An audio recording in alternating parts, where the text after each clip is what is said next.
My name is Dr. Anthony Levatino. I'm a practicing obstetrician-gynecologist, and I've performed over 1,200 abortions. Today I'm going to describe a third trimester induced abortion, which is performed at 25 weeks to term. At this point, the baby is almost fully developed and viable, meaning he or she could survive outside the womb if the mother were to go into labor prematurely. Because the baby is so large and developed, this procedure takes 3 or 4 days to complete.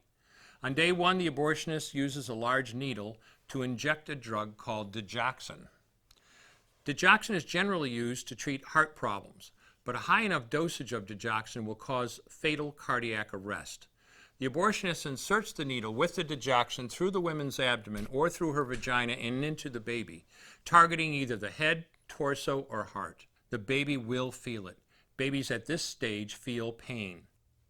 When the needle pierces the baby's body and the Digoxin takes effect, the life of the baby will end. The abortionist then inserts multiple sticks of seaweed called laminaria into the woman's cervix. They will slowly open up the cervix for delivery of a stillborn baby. While the woman waits for the laminaria to dilate her cervix, she carries her dead baby inside of her for 2 to 3 days. On day 2, the abortionist replaces the laminaria and may perform a second ultrasound to ensure the baby is dead. If the child is still alive, he administers another lethal dose of Digoxin. The woman then goes back to where she is staying while her cervix continues to dilate.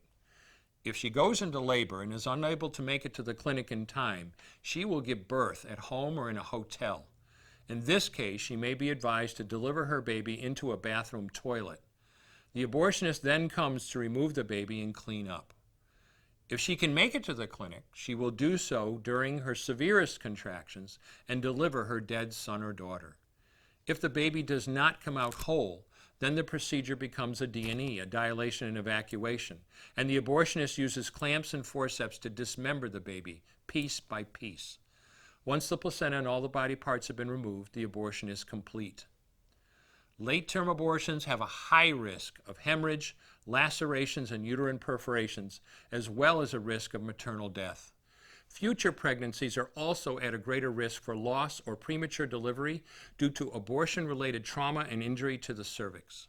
As I mentioned at the beginning, I'm Dr. Anthony Levatino, and in the early part of my career as an OBGYN, I performed over 1,200 abortions. One day, after completing one of those abortions, I looked at the remains of a preborn child whose life I had ended, and all I could see was someone's son or daughter. I came to realize that killing a baby at any stage of pregnancy for any reason is wrong. I want you to know today, no matter where you're at or what you've done, you can change. Make a decision today to protect the preborn. Thank you for your time. I will no longer do any more abortions. When you finally figure out that killing a baby that big for money is wrong, that it doesn't take you too long to figure out it doesn't matter if the baby is this big or this big or this big or maybe even this big, it's all the same. And I haven't done any since then, and I never will.